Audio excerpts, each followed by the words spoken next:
sonne dans le ciel d'Angleterre tout alourdi de pluie. Au bord de la Tamise, sur le fond du ciel sombre, la tour de Londres découpe sa dure silhouette médiévale. À l'abri de ses murs crénelés, une ronde du Royal Fusiliers inspecte les sentinelles qui montent la garde autour de Wakefield Tower. Wakefield Tower, la tour où sont gardés les joyaux de la couronne. Soudain... Sergent! Hein? Sergent! Quoi, qu'est-ce que c'est? Sergent, là-bas, devant la poterne de Saint-Thomas Tower. Oui, eh bien. Une sentinelle évanouie, une autre devant Traitors Gate. Vite! Écoutez! Là-haut, sir! Sur Bloody Tower, cette silhouette gesticulant. Poursuivez cet homme! Barrez toutes les issues! 2 hommes avec moi, les autres avec Hopkins, là-bas! Pas de course, vite! L'alerte est donnée!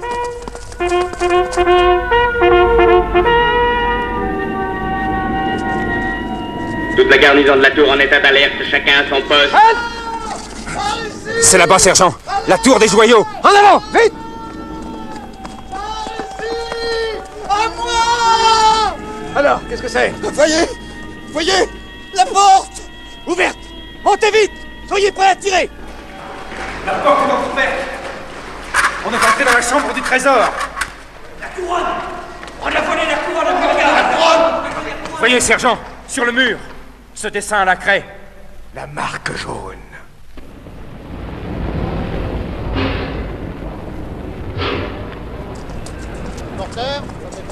Hello, Mortimer! Ah, mon cher Black. Désolé d'interrompre vos vacances, Mortimer, mais ça va mal. Ah, la marque jaune, n'est-ce pas? Eh oui, les attaques se multiplient.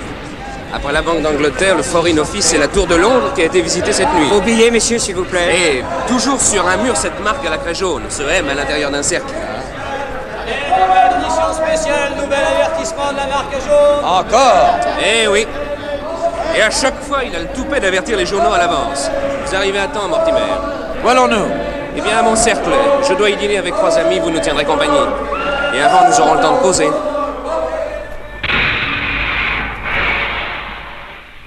Comme vous le voyez, l'homme à la marque jaune n'est pas un malfaiteur ordinaire. Il semble agir dans un but déterminé, qui nous échappe encore, mais qui, je le crains, pourrait se révéler terrifiant. C'est pourquoi le Home Office m'a délégué auprès de Scotland Yard pour mener l'enquête avec l'inspecteur-chef Kendall, et j'ai pensé à votre collaboration. Vous avez très bien fait, Black. Ah, voici nos amis. Hello, Black. Venez, Mortimer, que je vous présente. Leslie Macomber, rédacteur en chef du Daily Mail. How do you do? Professeur Raymond Vernet, président de la British Medical Association. How do you do? Docteur Jonathan Septimus, attaché à l'Institut psychiatrique. How do you do? Passons dans la salle à manger. Le professeur Mortimer sera des nôtres ce soir. Oui, figurez-vous que nous parlions de la marque jaune. Vernet assure qu'il s'agit d'un fou. Et Septimus, au contraire... Un fou, allons donc. Un être d'exception. Une sorte de génie du mal. Quelques heures plus tard, devant le cercle. Alors vraiment, Vernet, vous ne profitez pas de ma voiture? Non, merci, Macomber. Je vais rentrer à pied avec le docteur Septimus. Alors, bonsoir. Bonsoir, Septimus. Bonsoir. Oui, c'est un principe, je rentre toujours du club à pied. Et toujours par le même chemin. Mais oui, Septimus, c'est une excellente discipline. Ah, écoutez, minuit, l'heure des crimes. Qui sait si la marque jaune n'est pas tout près, dans l'ombre? Vernet, taisez-vous, je vous en supplie. Mais voyons, je plaisantais. Vous êtes tout pâle. Oui, je me sens pas très bien. Je vais prendre un taxi. Ah, en voici un justement taxi. Je vais vous déposer chez vous pour une fois. Non, merci, je rentre à pied. Tâchez de bien dormir, Septimus. Oui, merci, bonsoir.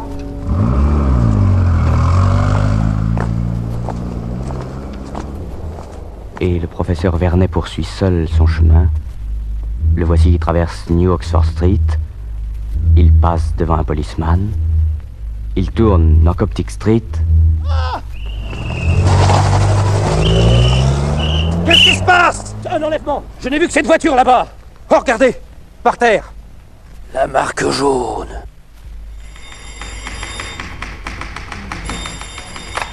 Ici Daily Mail, service des reportages. C'est Williams. Du nouveau? Non, l'enquête sur la couronne impériale piétine toujours. Et l'enlèvement du professeur Vernet? Rien, aucun indice. Je rappellerai dès qu'il y aura du nouveau. All right. Pouvons-nous voir Monsieur Macomber? De la part de qui, messieurs? Professeur Mortimer et Capitaine Black. Ah, parfaitement. Monsieur le rédacteur en chef vous attend. Suivez-moi.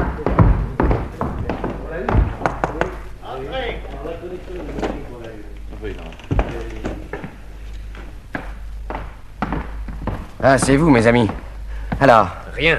Septimus ne sait rien, ni lui, ni personne. Je n'y comprends rien. La vie de Vernet était limpide comme le cristal. Excusez-moi. Allô? Monsieur Macomber. Qui est à l'appareil? Un événement intéressant à Londres se produira dans les 24 heures. Mais qui parle? La marque jaune. Comment? Et priez le capitaine Black et le professeur Mortimer de rester en dehors de cette affaire. Allô? Allô? Qui est-ce? La marque jaune? Oui, excusez-moi un instant. Allô? Allô, Steve? Oui, patron. Au galop, faites préparer une édition spéciale. En grâce, la marque jaune attaque de nouveau. Et réservez la une jusqu'à la dernière minute. On ne peut pas sortir sans première page quand même. Minuit moins une. Oh, que la marque jaune se brouille, sinon moi... Allô? Allô? Comment? Comment? Mais... Monsieur Steve! Monsieur Steve! Qu'est-ce que c'est, Levet? Monsieur Steve, on vient de m'appeler par l'intérieur du bureau de Monsieur Macomber, mais c'est pas sa voix. Qu'est-ce qu'on vous a dit? Ah, j'ai compris que la marque jaune... Il faut monter chez le patron, vite! Oui,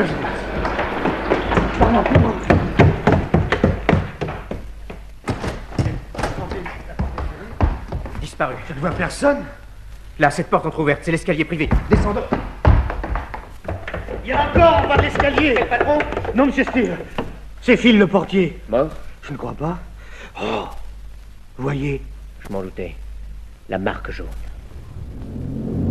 C'est toujours la même chose. Ce portier ne se rappelle rien. Les victimes de la marque jaune semblent frappées d'amnésie. Oui, c'est curieux. Ah, voilà la maison de Septimus. Vraiment, Mortimer, vous n'entrez pas? Non, mon vieux Black, désolé. Je vais les mails, fouiller les archives. Vous avez une idée? Bon, il est trop tôt pour en parler. Je vous laisse, hein. Réconfortez ce bon docteur Septimus. Goodbye. Alors, capitaine, vous venez m'apprendre que mon tour est venu. Et que voulez-vous dire? Je n'ai aucune illusion, Black. Vernet et Macomber ont disparu. Maintenant... Mais voyons, Septimus, vous ne craignez rien. La police vous protège. Oui, comme elle a protégé les autres. Et puis, pourquoi chercher une logique quelconque chez ce criminel qui est probablement fou? Un fou? C'est vous qui déraisonnez, Black. Cette série d'attentats, au contraire, est le fait d'une intelligence lucide, fantastique, dont l'ampleur dépasse l'entendement de la science contemporaine. Allons, Septimus, ne vous emballez pas. Vous me semblez bien nerveux. Chut. Qu'y a-t-il? Misérable espion! Tiens! Septimus, qu'y a-t-il? Rien. C'est mon valet. Guinea-pig, un amnésique que j'ai soigné. Il m'est dévoué, mais sa curiosité m'exaspère. Vous l'avez frappé? Oui, j'ai perdu mon sang-froid. Je suis à bout de nerfs. Vous ne pouvez pas rester ici. Il faut vous changer les idées. Quittez Londres un moment. Vous avez un cottage dans le Suffolk, n'est-ce pas? Oui. Vous y serez ce soir. Alors, docteur, vous êtes rassuré? Les deux policiers dans le couloir n'ont rien vu d'inquiétant depuis que nous roulons. Mais Black, à la gare de King's Cross, vous l'avez entendu comme moi, la marque jaune a promis une fois de plus de se manifester avant minuit. Ah, qui viendrait vous chercher ici dans ce compartiment réservé? Votre départ de Londres a été des plus discrets. Qu'est-ce que c'est? Un pétard sur la voie, certainement. Ah oui, oui, le mécanicien freine. Mais pourquoi? Est-ce que je sais, ça arrive souvent. J'espère que le train ne va pas s'arrêter ici. La campagne est sinistre et la nuit est tombée maintenant.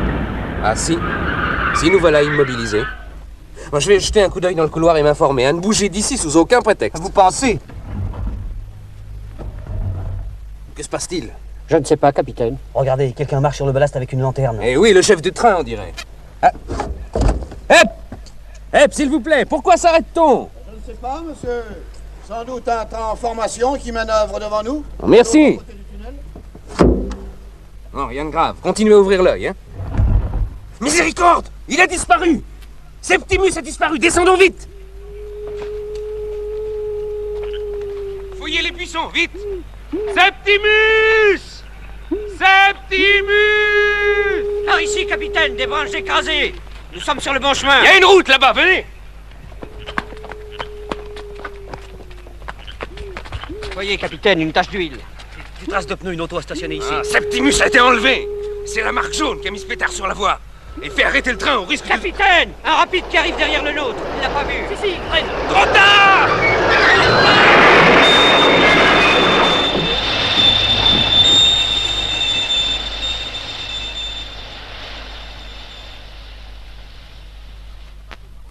On ne nous pardonnera pas cette catastrophe, Mortimer. Il faut absolument mettre la main sur la marque jaune. Misérable. Moi aussi, il m'a roulé pendant votre absence. Et comment ça? Écoutez, Black. J'ai entrepris des recherches avec l'aide de Stone, l'archiviste du Daily Mail. Je voulais, grâce à la collection du journal, remonter dans le temps et découvrir quelques noms ou quelques incidents qui puissent avoir un rapport avec le drame actuel. Or, je suis tombé sur une polémique datant de 1922, quand j'étais aux Indes. Dites-moi, l'affaire Wade, ça vous dit quelque chose? Oui, un peu une controverse scientifique, n'est-ce pas? Oui. On y retrouve les noms de Vernet, Macomber et Septimus. Un mystérieux docteur Wade avait publié un livre étonnant, l'onde méga. Et Septimus était rallié à sa thèse. Vernet et Macomber l'avaient au contraire attaqué très violemment. Ah, en effet, je me souviens, mais quel rapport? Eh bien, j'ai pensé que la clé de l'énigme se trouvait peut-être dans le livre de Wade, l'onde méga. L'ouvrage a été mystérieusement retiré de toutes les bibliothèques. Même au British Museum? Justement. Je suis allé à la Bibliothèque nationale. Un lecteur venait d'emprunter l'ouvrage juste avant moi. Et ce lecteur, c'était... La marque jaune. « 3 heures du matin. Après cet entretien, Black et Mortimer se sont couchés. Et lentement, silencieusement, un homme pénètre dans la maison par le toit. Un homme étrange, dont on ne voit pas le visage, dissimulé par un serre-tête et des lunettes monstrueuses. Une grande cape noire, un chapeau rabattu sur les yeux. Il hésite une seconde, puis comme un automate, voilà qu'il se met en marche. Il avance dans le couloir. Il descend l'escalier. Il descend toujours.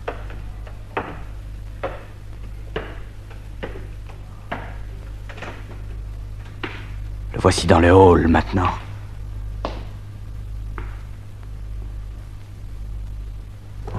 Il pousse la porte du salon où se consume un feu de bois. Il a peur, il titube. Tous les souvenirs de Black et Mortimer, les statues, les sarcophages rapportés des Indes, semblent s'animer à la lueur mourante de la flamme. Non!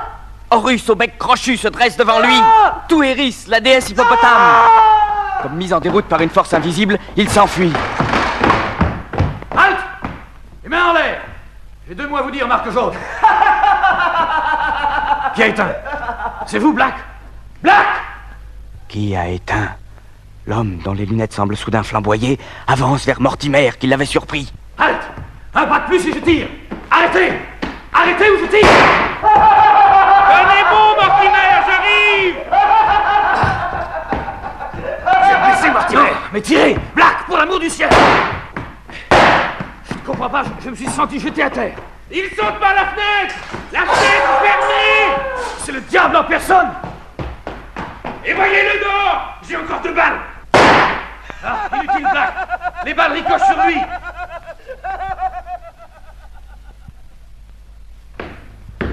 Ah, voilà l'inspecteur-chef Kendall. Alors, inspecteur, Scotland Yard a bien travaillé? Je le crois. Je sais à quoi était relié ce microphone que l'on a découvert chez vous après le départ de la marque jaune. Le fil aboutissait dans la maison voisine, où se trouvait le récepteur que voici. À côté? Mais c'est une pension de famille. Justement. La directrice est incapable, hélas, de donner le signalement de l'homme qui a loué la chambre. Comment a-t-on pu installer un micro chez moi et dissimuler les fils? Là aussi, je le sais. Un homme s'est fait passer dans le quartier pour un inspecteur de l'électricité. Comme dans les romans. D'autre part, j'ai vu l'expert en balistique de Scotland Yard. Il est formel. L'homme ne pouvait porter une cuirasse. Elle aurait été d'un tel poids qu'elle l'aurait cloué au sol. Et pourtant, il ne craignait pas les coups de feu. Enfin, vous avez vu ces balles aplaties. S'il était invulnérable, pourquoi a-t-il fui? Ah, c'est inexplicable. Ainsi que la façon dont il m'a projeté à terre sans même me toucher. Il a jailli de lui un éclair. J'ai été comme foudroyé. Oh, vous l'avez rêvé, Mortimer. Moi? Rêvé? Chut, messieurs, voici Mistress Benson avec le petit déjeuner. Et une lettre pour vous, capitaine. Urgente et personnelle, voyez. Tiens. Vous permettez, Kendall? Je vous en prie. Je vous laisse, d'ailleurs. Mais non, déjeuner avec nous. Oh! Qu'est-ce que c'est? La marque jaune? Non, écoutez. Je désire aider la police dans l'affaire de la marque jaune sans y laisser ma peau. Soyez ce soir au hangar numéro 7 de l'ancienne Glengall Company à Limehouse Dock, au bord de la Tamise. Venez seul et sans lumière. Entrez et appelez Mr. Smith. Il ne faut pas y aller, Black. C'est un piège. Attendez, il y a un autre billet. De la main de Septimus. De Septimus? Pour l'amour de Dieu, faites ce que vous dira l'auteur de cette lettre. C'est un piège quand même. Le docteur aura écrit sous la menace. Raison de plus pour ne pas le laisser aux mains de ce monstre. J'irai ce soir. Kendall agira de son côté, n'est-ce pas? Bien sûr, je ferai cerner tout le quartier. Police fluviale sur la Tamise et je communiquerai avec vous par radio. Les autres se méfieront. Pourquoi? Black pourra dissimuler le poste sous son par-dessus, l'antenne même est invisible. Mais on l'entendra vous appeler. Non, le micro est un laryngophone fixé sur la gorge. On peut parler presque sans remuer les lèvres. En tout cas, Black, si vous allez là-bas, je vous accompagne. Non, mon vieux, vous attendrez bien tranquillement mon retour. Il faut que j'opère seul. Allô, Black, ici Kendall. Nous approchons. Rien de suspect. Quelle est votre position? Parlez. Ici Black.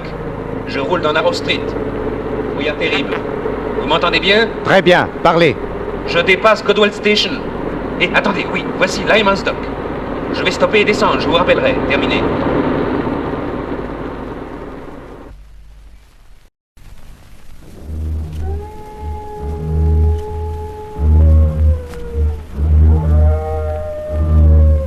Allô Kendall, ici Black. Kendall à Black, bien su. Parlez. Je longe le quai désert, c'est sinistre. Des grues, des pontons, des rails, tout ça dans le brouillard. Ah, j'arrive à une grille. Elle est ouverte. Je suis maintenant à 20 mètres du hangar. Je suis à 10 mètres. Tiens, c'est mon ami l'archiviste. Entrez, Stone. Monsieur Mortimer, ça y est, je l'ai trouvé. Quoi? Le bouquin du Dr. Wade? Oui, dans une carte du journal. Un exemplaire dédicacé, tenez, voyez. Hommage de l'auteur.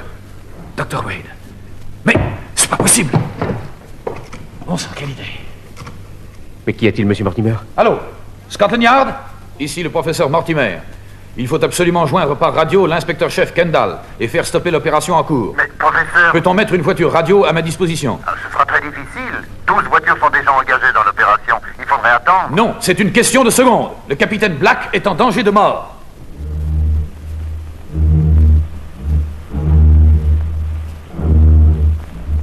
Allô Kendall, ici Black. Je suis dans le hangar, mes yeux s'habituent à l'obscurité. Attention, je vais lancer l'appel. Mr. Smith! Ah, une petite lumière vient de s'allumer au fond du hall. Je vais m'approcher. Ah, voilà, je suis au bas d'un escalier. Par ici! Ah, on vient de me héler. Je vais monter. Je ne pourrai plus parler maintenant. Terminé.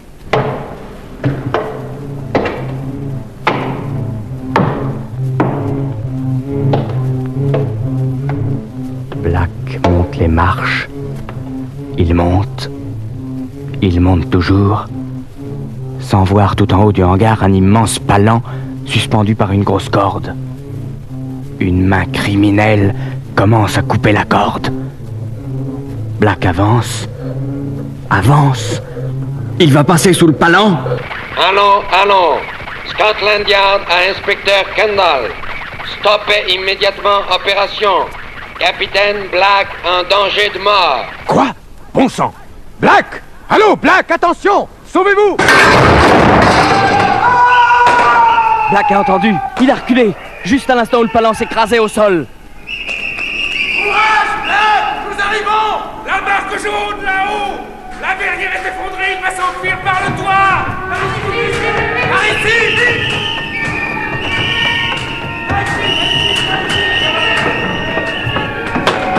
Projecteur un peu à droite, vite! Ça y est, on tient dans le faisceau. Nos gens arrivent sur le toit. Victoire! Il ne va pas sauter! Il est fou! La passerelle est 10 mètres au-dessous! Elle a craqué! Il se rattrape! Oh, mais c'est le diable! Il file sur la passerelle, vers le ponton grue! Nous le tenons! Kendall à toutes les voitures! Convergez vers le ponton grue immédiatement!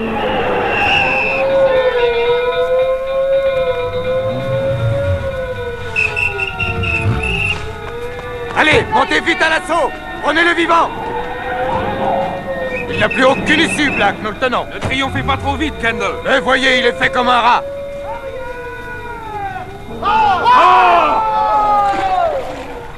Il saute dans le fleuve, mais c'est un suicide, vous avez vu? C'était clair! Et tout le monde cloué au sol. Allô? Les vedettes en action immédiatement! Les autos, les motards, répartissez-vous le long de la berge! Un homme tous les 10 mètres, vite!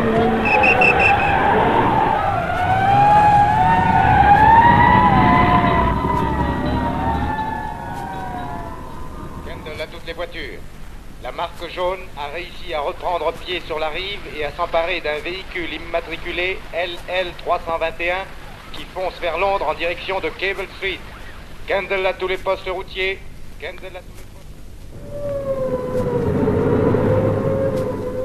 Allô, professeur Mortimer à bord voiture X7, appelle inspecteur Kendall.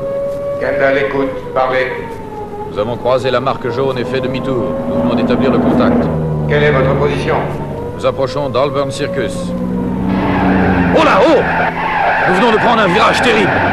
Devant nous, la LL 321 a dérapé. Elle évite une voiture. 2. Oh, ça y est! Elle percute un bus. Nous stoppons. L'auto de la marque jaune prend feu. Terminé. Professeur, regardez, l'homme sort du brasier. Il est perdu. Ses vêtements sont en flammes. Mais qu'est-ce qui se passe? Je ne peux plus bouger. C'est lui qui a provoqué ce tourbillon. Il a éteint le feu autour de lui. Il s'enfuit. Venez vite. Mais voyez, professeur, le bus prend feu à son tour. Bon, occupez-vous de l'incendie. Je poursuis cet homme. Arrêtez-le! Arrêtez-le! Arrêtez-le!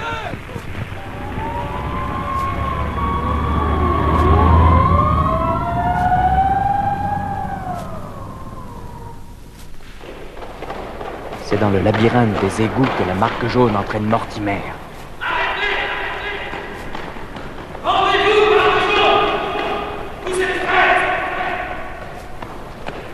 Maudit écho! Ça vient de partout à la fois. On dirait qu'il est en face. Il faut que je traverse. C'est répugnant. Malédiction, j'entends plus ses pas. Oh! Ça y est, un mur. Qu'est-ce que c'est? Qui est là? Ah, c'est une grille. Et qui se fermait derrière moi. Ah, je suis fait. Non, non. Une échelle, c'est ma dernière chance.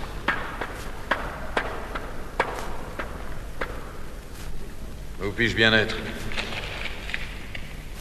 On dirait un laboratoire.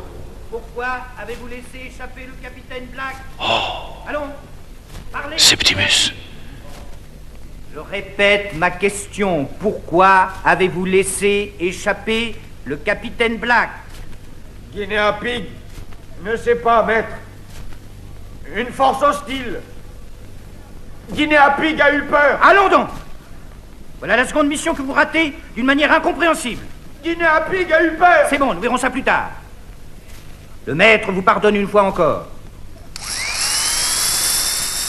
Dans le fantastique décor d'un laboratoire géant, Septimus se penche sur son domestique, son esclave, Guinea Pig, la marque jaune.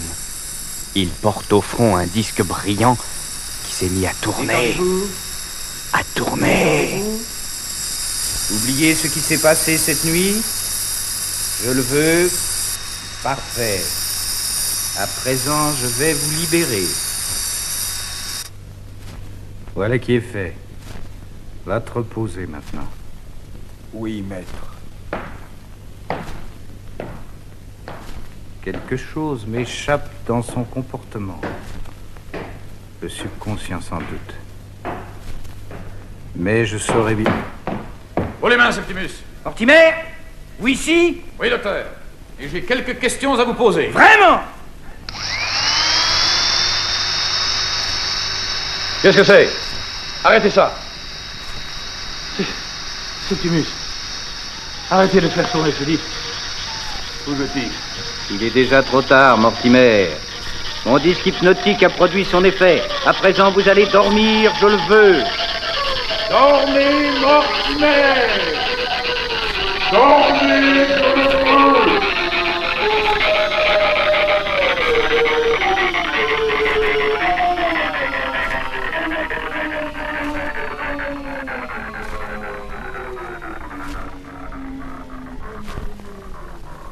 Alors, Kendall? Hélas, aucune trace de Mortimer ni de la marque jaune. Et le livre de Wade, l'a-t-on retrouvé? Il paraît que c'est Stone du Daily Mail qui est allé voir notre ami. Il lui a apporté le fameux bouquin. Et c'est alors que Mortimer a appelé le garde. Oui, vous avez raison, Black. L'ouvrage du Dr. Wade doit contenir la clé de l'énigme. Seulement, Mortimer l'a sur lui. Je viens de voir le sergent qui l'a piloté. Le livre n'est pas resté dans la voiture. Continuez les recherches. Mortimer est sûrement en danger.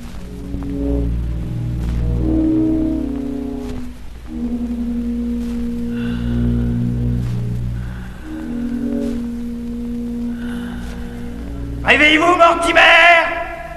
J'espère que vous voilà calmé. Où suis-je? C'est moi, hein? Vous avez eu la bonté de vous rendre tout droit alors que je tendais des pièges pour vous capturer. Septimus! Ah! Que dites-vous de mon rideau électromagnétique? Vous vous êtes cogné un peu rudement à cette muraille invisible. mais aussi cette idée de vous élancer sur moi. Asseyez-vous donc. J'ai des tas de choses à vous dire. Soit, je vous écoute. Il était temps que je vous capture, Mortimer, car vous étiez sur le chemin de la vérité.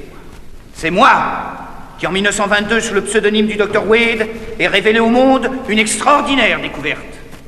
Dans mon livre, je prouvais qu'une onde, que j'appelais l'onde méga, émise par un générateur cérébral qui n'est autre chose que l'esprit humain, dirigeait et contrôlait tous les centres nerveux d'où dépendent nos sensations et nos actes. J'écrivais que celui qui serait capable de capter, de diriger l'onde méga d'un autre individu, se rendrait ainsi le maître de toute son activité et ferait de lui un instrument aussi docile que puissant.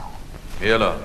Alors, on ne m'a même pas pris en considération, à cause des railleries du professeur Vernet et des articles venimeux de Macomber.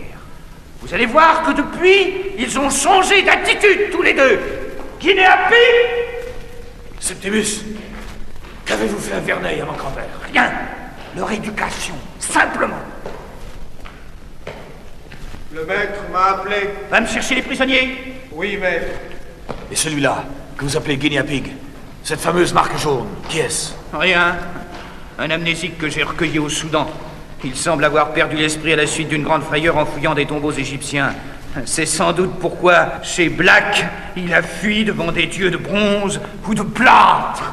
Le subconscient. Oui, il m'échappe quelquefois, mais j'y mettrai bon ordre. Car j'ai fait de Guinea-Pig le citoyen robot de l'avenir, grâce à cet appareil. Qu'est-ce que c'est que ça? Le télécéphaloscope. Une sorte de combinaison de radar, de télévision et de télécommande. Une fois branché sur la fréquence mentale de Guinea-Pig, l'appareil me permet de le faire agir à distance et de contrôler tous ses gestes sur cet écran. Et comment le rendez-vous invulnérable? Enfantin! Vous savez que tout être vivant possède une force électromagnétique qui est très grande chez les poissons torpilles, par exemple. Eh bien, j'ai réussi à amplifier l'énergie potentielle cellulaire de Guinea-Pig au point de lui faire une cuirasse électromagnétique. Mais voici vos amis. Quoi? Ces automates? Vernet! Macomber! C'est moi, Mortimer! Inutile de crier! Vous n'avez aucune importance pour eux. Salut aux très puissants, très sages et très savants docteurs Septimus. Tes très misérables serviteurs te supplient humblement de leur pardonner. Vénérable maître, dites votre crime.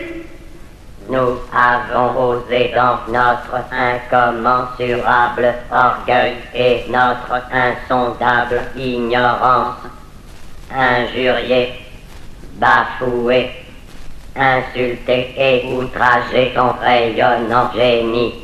Nous nous repentons. Oui, nous nous repentons. Nous nous repentons. Oui, nous nous repentons.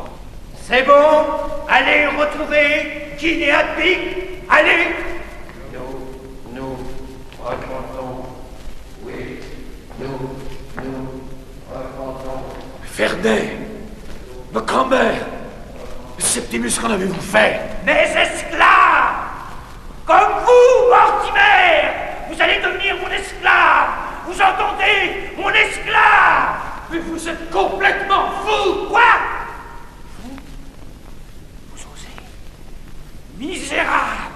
Je vous réduirai à néant, en fumée! Voyez, cette sphère de cuivre au plafond, elle peut libérer assez d'énergie pour vous pulvériser en une seconde.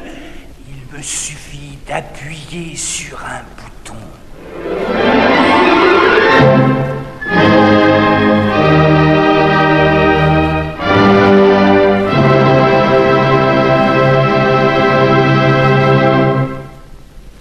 Mesdames, Messieurs, voici un communiqué. On recherche le professeur Philippe Mortimer. Nous répétons, le professeur Philippe Mortimer. Vous entendez, Black? Notre appel est brouillé. Oui, tant mieux, peut-être. Allô? Allô, la BBC? Ici le capitaine Black. Oui, justement, tâchez de repérer d'où vient le brouillage. Parfait. Allô, Londres. Ici la marque jaune. Ce Mortimer qu'on recherche est entre mes mains et a été condamné par moi à la peine capitale. Il sera exécuté à minuit. Oh, le monstre! Il s'est perdu, Kendall, par orgueil. Nous allons connaître approximativement la position de l'émetteur clandestin. Ensuite, en fouillant le quartier, maison par maison... Ah, Kendall! Ah, vous voilà, Black. Toujours rien, hélas, et il est minuit moins 20. On visite bien toutes les maisons? Oui, sauf quelques exceptions, bien sûr, pour gagner du temps. Ainsi, à Tavistock Square, nous ne sommes pas entrés chez Septimus. Évidemment. Et voilà, monsieur. Ah, on vous cherche, Kendall. Inspecteur. Tiens, c'est le sergent qui avait pris Mortimer à bord de sa voiture. Ah, vous êtes là, capitaine. J'ai retrouvé le livre. Le livre du docteur Wade? Oui, tenez, nous avons fait un arrêt si brusque. Il s'était coincé sous un siège. Attendez. Une dédicace? Oh, Kendall! Voyez, c'est l'écriture de Septimus. Septimus? Mais oui, je comprends tout, c'est lui le monstre. Allez, venez! Quelque chose me revient, Black. Pendant la guerre, Septimus avait fait construire un véritable blocos sous sa maison pour y héberger les blessés. Mais oui, c'est là sûrement que nos amis sont enfermés. Toutes les voitures, convergez immédiatement vers Tavistock Square.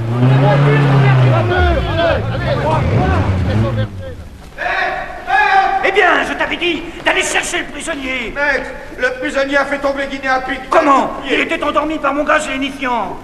Je l'ai vu! Non, maître, le prisonnier faisait semblant de dormir.